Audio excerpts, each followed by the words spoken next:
નમસ્કાર વિદ્યાર્થી મિત્રો, આજના વિડિયો લેક્ચરમાં હું પ્રોફેસર જિજ્ઞાસા વાઘેલા આપ સૌનું સ્વાગત કરું છું.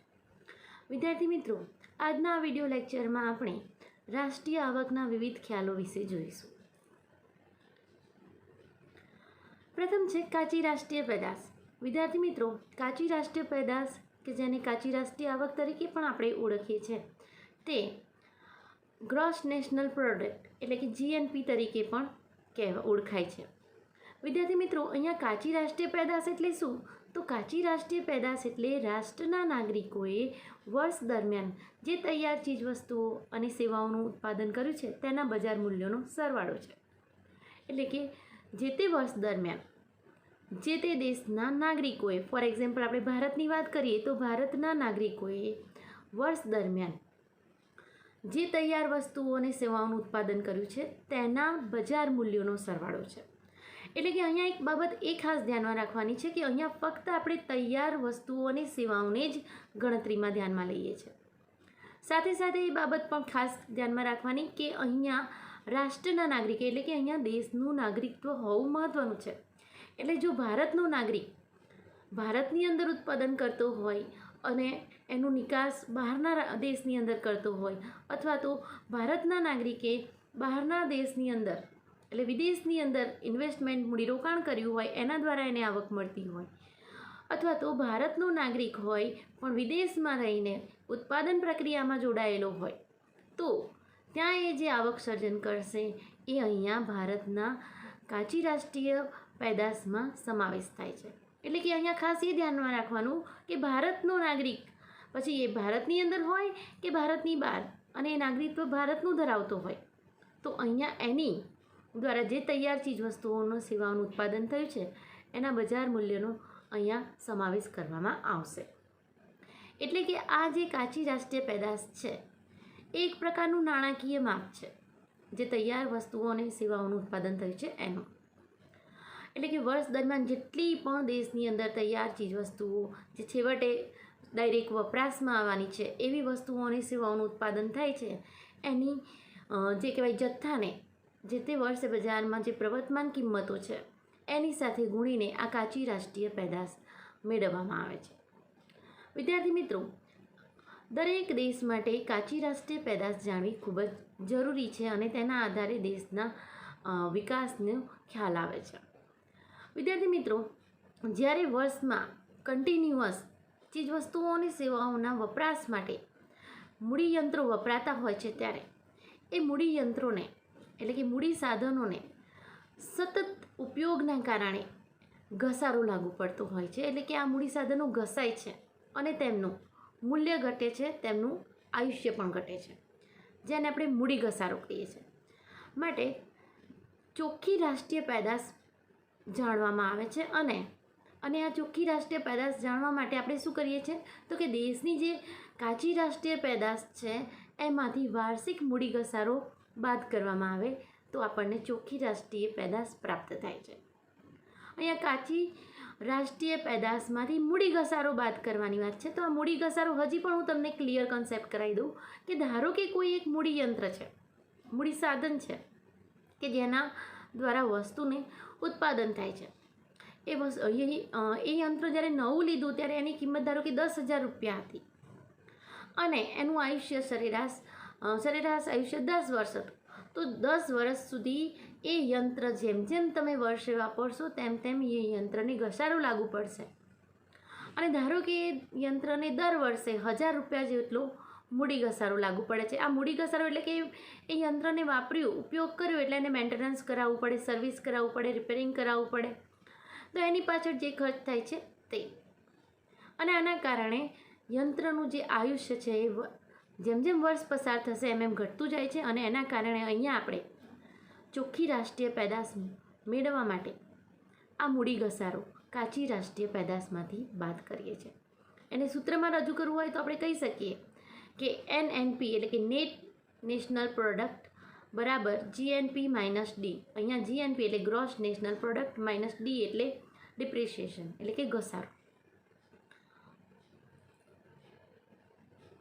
અન્ય છે ચાલુ ભાવે રાષ્ટ્રીય આવક એટલે કે નાણાકીય આવક પણ એને કહીએ છીએ અને GNP એટ કરંટ પ્રાઇસ અથવા તો મની જીએનપી તરીકે પણ એને ઓળખીએ છીએ.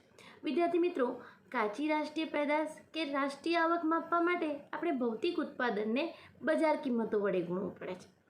જો ચાલુ વર્ષના ભૌતિક ઉત્પાદનને ચાલુ વર્ષની બજાર કિંમતો વડે ગુણવામાં આવે તો તેને ચાલુ ભાવે રાષ્ટ્રીય આવક એટલે કે જીએનપી એટ કરંટ પ્રાઇસ અથવા તો નાણાકીય આવક એટલે કે મની જીએનપી તરીકે ઓળખીએ છીએ, જેને આપણે જીએનપી એટ માર્કેટ પ્રાઇસ પણ કહી શકીએ છીએ. દાખલા તરીકે વર્ષ 2019-20 દરમિયાન જે પણ ભૌતિક ઉત્પાદન થયું છે એને આ 2019-20ની અંદર બજાર કિંમતો જે પ્રવર્તમાન છે એના વડે જો ગુણવામાં આવે તો તેને ચાલુ ભાવે રાષ્ટ્રીય આવક અથવા તો નાણાકીય આવક કહેવામાં આવે છે. બીજું છે સ્થિર ભાવે રાષ્ટ્રીય આવક. સ્થિર ભાવે રાષ્ટ્રીય આવક એટલે કે વાસ્તવિક આવક એટલે કે જીએનપી એટ કોન્સ્ટન્ટ પ્રાઇસ, જેને રિયલ જીએનપી અથવા તો જીએનપી કરંટ પ્રાઇસ પણ કહેવામાં આવે છે. વિદ્યાર્થી મિત્રો, જો ચાલુ વર્ષના ભૌતિક ઉત્પાદનને પાયાના વર્ષમાં પ્રવર્તમાન બજાર કિંમતો વડે ગુણવામાં આવે તો તેને સ્થિર ભાવે રાષ્ટ્રીય આવક એટલે કે જીએનપી એટ કોન્સ્ટન્ટ પ્રાઇસ અથવા તો વાસ્તવિક આવક રિયલ જીએનપી કહેવામાં આવે છે. જેમ હમણાં મેં ઉદાહરણ આપ્યું કે ધારો કે વર્ષ 2019-20નું દરમિયાન જે ભૌતિક ઉત્પાદન થયું છે તે ઉત્પાદનને વર્ષ 19-20ની બજાર કિંમતો વડે નહીં પણ કોઈ એક વર્ષ પાયાના વર્ષ તરીકે લઈએ અને એ વર્ષ દરમિયાન જે બજાર કિંમતો પ્રવર્તમાન હોય એ કિંમતો વડે જો ભૌતિક ઉત્પાદનને ગુણવામાં આવે ત્યારે આપણને જે કાચી રાષ્ટ્રીય આવક મળશે એને આપણે કહીશું જીએનપી એટલે કે જીએનપી એટ કોન્સ્ટન્ટ પ્રાઇસ એટલે કે કાચી રાષ્ટ્રીય આવક અને એ સ્થિર ભાવે, જેને આપણે વાસ્તવિક આવક તરીકે પણ ઓળખીએ છીએ. વિદ્યાર્થી મિત્રો, તમને ખ્યાલ હોય તો અહીંયા આ ચાલુ ભાવે રાષ્ટ્રીય આવક અને સ્થિર ભાવે રાષ્ટ્રીય આવકના બે કન્સેપ્ટ કેમ મૂકવામાં આવ્યા છે? તો એ એટલા માટે કારણ કે વાસ્તવમાં જે ભૌતિક આ વધારો થયો ઉત્પાદનનો અને એની કિંમતોમાં પણ જ્યારે વધારો થતો હોય છે, એટલે કે બે રીતે જ્યારે રાષ્ટ્રીય આવક ચાલુ ભાવે અને સ્થિર ભાવે ગણવામાં આવે તો બંનેમાં ડિફરન્સ આવતો હોય છે. એ કેમ કે સ્થિર ભાવે ગણવા પાછળનું કારણ એ છે કે જ્યારે આપણે ચાલુ ભાવે ગણીએ છીએ ત્યારે આગળના વર્ષોના સંદર્ભમાં ચાલુ વર્ષનું જે ભૌતિક ઉત્પાદન છે એના સંદર્ભમાં જે કિંમતો બજાર કિંમતો પ્રવર્તમાન હોય છે એ કિંમતો વધી પણ હોય છે. એટલે કે આ જે રાષ્ટ્રીય આવકનો વધારો જે છે વાસ્તવમાં ભૌતિક ઉત્પાદન અને બજાર કિંમતો બંનેના લીધે વધે છે. આથી રાષ્ટ્રીય આવકમાં થતો વધારો અમુક અંશે ભૌતિક ઉત્પાદનના વધારાને કારણે હોય છે, જ્યારે અમુક અંશે કિંમત વધારાનું પરિણામ હોય છે. પણ આપણને તો રાષ્ટ્રીય આવકના માત્ર તે જ વધારામાં રસ હોય કે જે ભૌતિક ઉત્પાદનના વધારાના કારણે થયો છે. કારણ તો કે ભૌતિક ઉત્પાદનના વધારાના કારણે જો રાષ્ટ્રીય આવક વધે તો જ લોકોના વપરાશનું ધોરણ વધે છે અને તેઓ વધુ સંતોષ પ્રાપ્ત કરે છે. જો માત્ર ભાવ વધારાના લીધે રાષ્ટ્રીય આવકમાં વધારો થયો હશે તો એના કારણે જે કહેવાય કે લોકોના જીવન ધોરણમાં વાસ્તવિક અર્થમાં કોઈ જ સુધારો થતો હોતો નથી. માટે અહીંયા આપણે વાસ્તવિક આવક શોધીએ છીએ કે જેના દ્વારા આપણે જાણી શકીએ કે રિયાલિટીમાં રાષ્ટ્રીય આવકમાં કેટલો વધારો થયો છે. એટલે કે અહીંયા આપણે પાયાના વર્ષની પ્રવર્તમાન કિંમતોને ધ્યાનમાં રાખીને રાષ્ટ્રીય આવકની ગણતરી કરીએ છીએ. એના માટેનું સૂત્ર પણ છે વિદ્યાર્થી મિત્રો કે વાસ્તવિક આવક બરાબર નાણાકીય આવક ભાગ્યા ચાલુ વર્ષે ભાવાંક ગુણ્યા 100. અહીંયા જે કહેવાય કે આપણે જે મેળવીશું એ વાસ્તવિક ભૌતિક ઉત્પાદન કેટલું થયું છે એ આપણને આના દ્વારા મળશે. અન્ય છે સાધન ખર્ચે રાષ્ટ્રીય પેદાશ. વિદ્યાર્થી મિત્રો, આપણે બધા જ જાણીએ છીએ, આગળના મેં વિડીયો લેક્ચરમાં તમને સમજાવ્યું પણ છે કે રાષ્ટ્રીય આવક માપવાની વિવિધ પદ્ધતિઓ છે. ઉત્પાદન પદ્ધતિ છે, આવક પદ્ધતિ છે, ખર્ચ પદ્ધતિ છે. તો જ્યારે આપણે આવકની પદ્ધતિ પ્રમાણે રાષ્ટ્રીય આવકની ગણતરી કરીએ છીએ ત્યારે જે રાષ્ટ્રીય આવક આપણને મળે છે એ સાધન ખર્ચે રાષ્ટ્રીય પેદાશ છે, જે બજાર કિંમતે રાષ્ટ્રીય પેદાશથી અલગ હોય છે. આનું કારણ શું?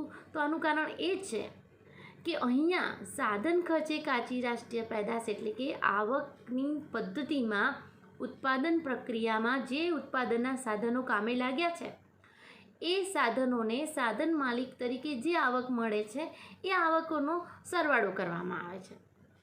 એના કારણે અહીંયા સાધન ખર્ચે કાચી રાષ્ટ્રીય પેદાશ એ બજાર કિંમતે કાચી રાષ્ટ્રીય પેદાશથી જુદી હોય છે. એનું એક ઉદાહરણ તમને આપું. ધારો કે 1 મીટર કાપડનું ઉત્પાદન ખર્ચ ₹50 છે, પણ એના ઉપર ₹5 આબકારી જકાત લગાવવામાં આવે છે. માટે આની બજાર કિંમત કેટલી થઈ? તો કે ₹55 જે બજાર કિંમત કાચી રાષ્ટ્રીય પેદાશમાં ઉમેરાશે. હવે સાધન ખર્ચે ગણીએ તો આમાં શું થશે કે અહીંયા 55માંથી ₹50 જ સાધનોને મળ્યા છે આવક તરીકે. બાકીના ₹5 જે છે એ તો સરકારને ટેક્સ રૂપે મળ્યા છે.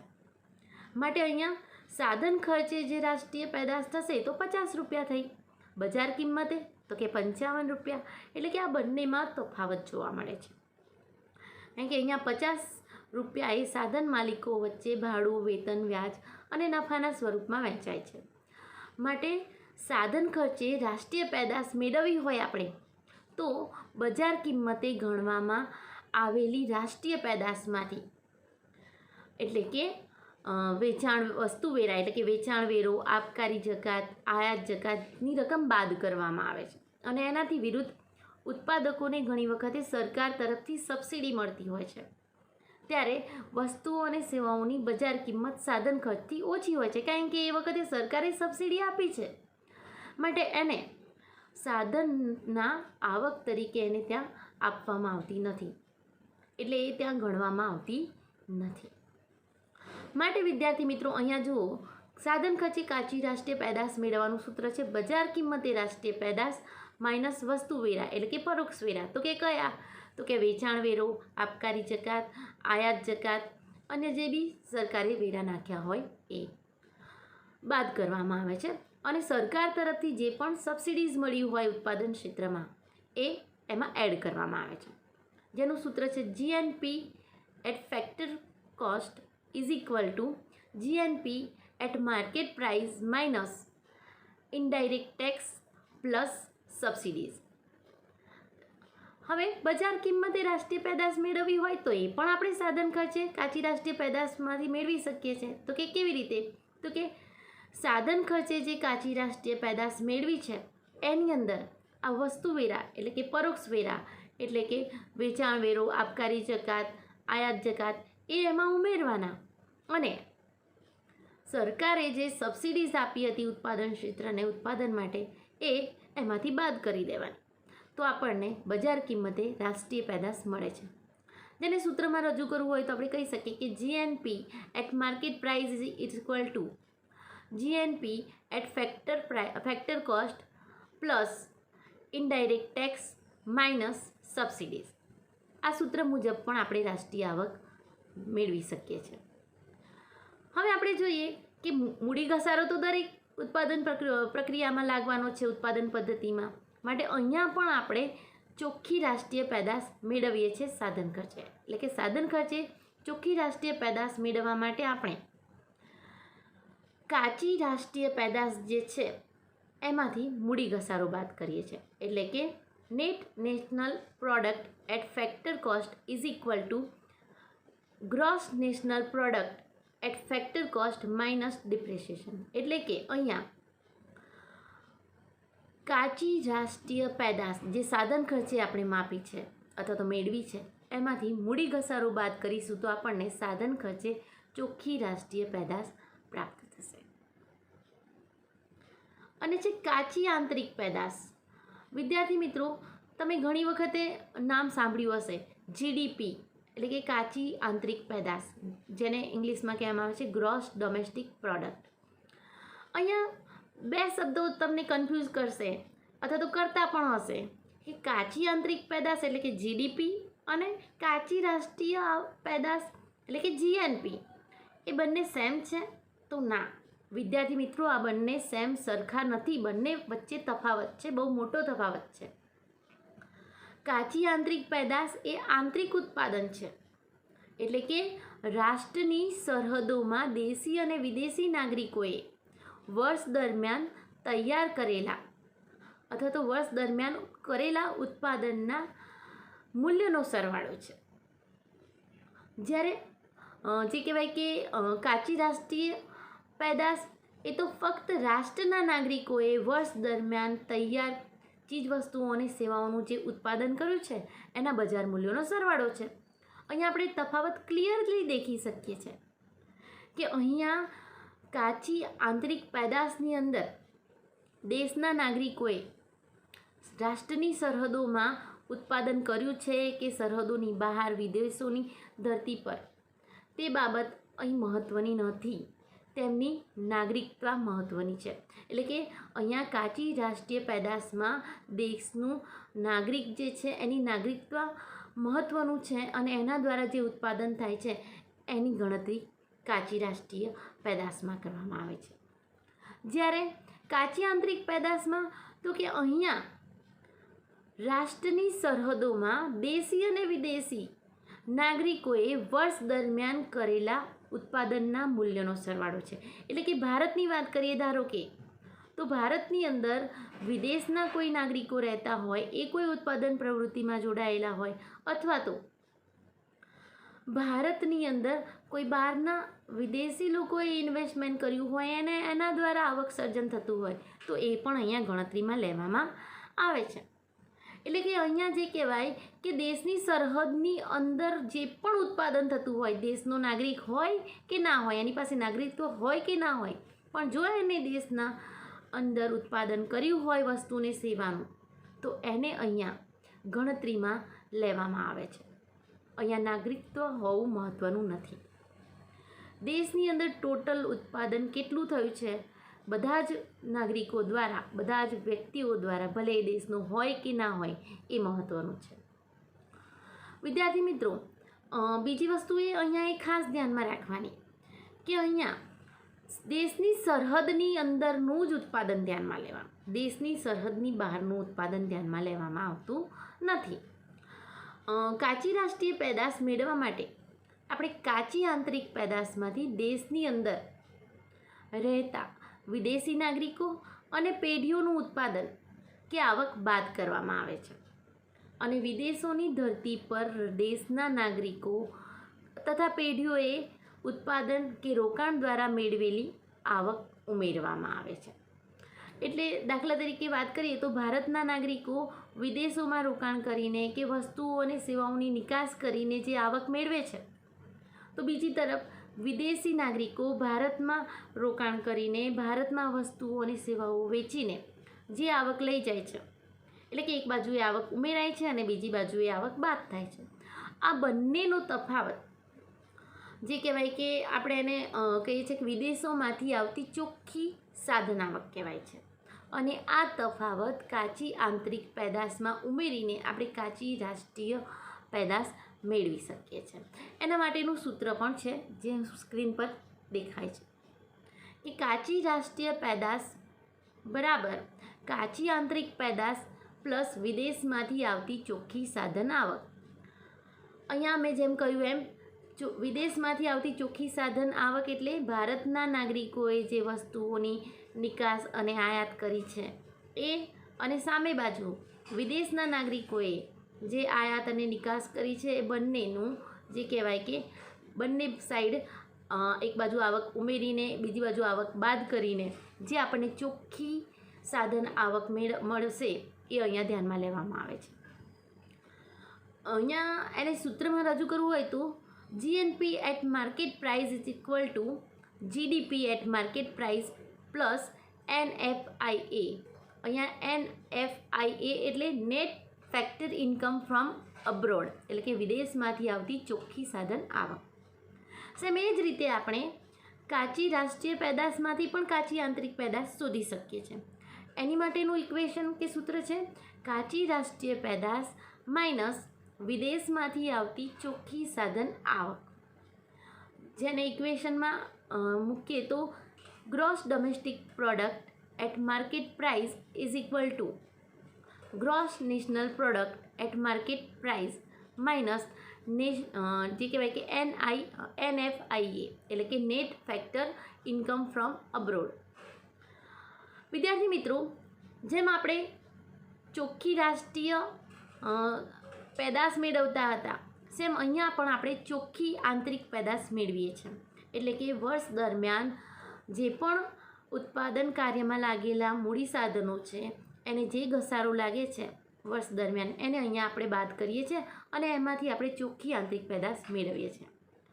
અહીંયા બજાર કિંમતે ચોખ્ખી આંતરિક પેદાશ મેળવવા માટે આપણે જે કહેવાય કે બજાર કિંમતે કુલ અથવા તો કાચી આંતરિક પેદાશમાંથી મૂડી ઘસારો બાદ કરીએ છીએ. એટલે આપણને net domestic product at market price મળશે. હવે છે વૈયક્તિક આવક અને ખરેખર આવક. વિદ્યાર્થી મિત્રો, આ શબ્દ જે છે આમ ઇઝી લાગે છે પણ એ થોડું કન્ફ્યુઝન ક્રિએટ કરે કે આ વૈયક્તિક આવક એટલે શું. તો આ વૈયક્તિક આવક એ વર્ષ દરમિયાન વ્યક્તિઓ કે કુટુંબોને ખરેખર પ્રાપ્ત થયેલી આવકનો સરવાળો છે. અહીંયા જે કહેવાય કે રાષ્ટ્રીય આવક એ શું છે, તો કે રાષ્ટ્રીય આવક વ્યક્તિઓ કે કુટુંબોએ કમાવેલી આવક છે. એટલે અહીંયા કમાવેલી આવક અને ખરેખર પ્રાપ્ત કરેલી આવક બંનેમાં ફરક હોય છે. કારણ શા માટે, તો કે આપણે જેટલું કમાઈએ છીએ એટલું જ ડાયરેક્ટલી આપણા હાથમાં મળતું હોતું નથી. કારણ કે જ્યારે વ્યક્તિક આવક વર્ષ દરમિયાન વ્યક્તિઓ કે કુટુંબોને મળે છે એમાં થોડું ઘણું જે કહેવાય કે ઓછું મળ્યું હોય છે, એટલે કે એમાંથી થોડું ઘણું બાદ થયું હોય છે. એટલે કે એના સંદર્ભમાં આપણે કહીએ તો આ વૈયક્તિક આવક એ વર્ષ દરમિયાન વ્યક્તિઓ કે કુટુંબોને ખરેખર પ્રાપ્ત થયેલી અથવા તો ખરેખર મેળવેલી આવક છે. જનરલી વ્યક્તિઓ કે કુટુંબોએ કમાયેલી આવક અને ખરેખર તેમના હાથમાં આવેલી આવક વચ્ચે તફાવત હોય છે. કારણ કે વર્ષ દરમિયાન કમાવેલી કેટલીક આવકો તેમના હાથમાં આવતી નથી. તો કે કેવી રીતે, તો દાખલા તરીકે આપણે બધા જ જાણીએ છીએ કે કર્મચારીઓએ સામાજિક સલામતીની યોજનાઓમાં ફાળો આપેલો હોય, અથવા તો આપણે એક કોમન જ ઉદાહરણ તમને આપીએ, બરાબર, કે ફોર એક્ઝામ્પલ દરેક વ્યક્તિ જે સરકારી કર્મચારી હોય કે પ્રાઇવેટ કંપનીમાં એ પોતે પ્રોવિડન્ટ ફંડ કપાવતો હોય છે, અથવા તો ભવિષ્યમાં જ્યારે રિટાયર થાય ત્યારે એને આવકનું સોર્સ અવેલેબલ રહે માટે પોતાની પ્રવર્તમાન ઇન્કમમાંથી અમુક રકમ એ ફાળા તરીકે કપાવતું હોય છે, ફંડ તરીકે. એટલે કે એક એ પણ લાગુ પડે, એટલે કે કર્મચારીઓએ સામાજિક સલામતીની યોજનાઓમાં આપેલો ફાળો હોય, કંપનીઓ અને પેઢીઓ પરનો આવકવેરો અને કંપનીઓ તથા પેઢીઓનો વહેંચાયેલો નફો હોય. તો બીજી તરફ તો કે વ્યક્તિઓ કે કુટુંબોના હાથમાં ક્યારેક એવી આવકો પણ આવતી હોય છે કે જે કમાવેલી હોતી નથી. તો કે કેવી, દાખલા તરીકે પેન્શન, બેકારી ભથ્થા, રાહત ચૂકવણીઓ. અત્યારે જેમ કોરોના ચાલે છે, બરાબર, તો આપણે બધા જોઈએ છે કે કેટલાક જે લોકો છે એમની રોજગારી છીનવાઈ ગઈ છે. તો એવા સમયે ગવર્મેન્ટ દ્વારા, સરકાર દ્વારા એમને દર મહિને 1000 રૂપિયા જેવી આવક આપવામાં આવે છે. અને બીજા કેટલાય એમને જે કહેવાય કે સસ્તા અનાજની દુકાનો તરફથી એમને જે કહેવાય કે લાભ આપવામાં આવે છે. તો અહીંયા આ પ્રકારની એક આવી આવક થઈ કે જે રાહત ચૂકવણીઓ છે અને સરકારના દેવા પર થતી વ્યાજની ચૂકવણીઓ. આ બધી જે આવકો થઈ, પેન્શન, બેકારી ભથ્થા, રાહત ચૂકવણીઓ, સરકારના દેવા પરની વ્યાજની ચૂકવણીઓ, બરાબર, જેને આપણે બદલા ચૂકવણીઓ કહીએ છીએ. તો આ કારણસર વ્યક્તિક આવક મેળવવા માટે આપણે રાષ્ટ્રીય આવકમાં બદલા ચૂકવણીઓ ઉમેરવી જોઈએ.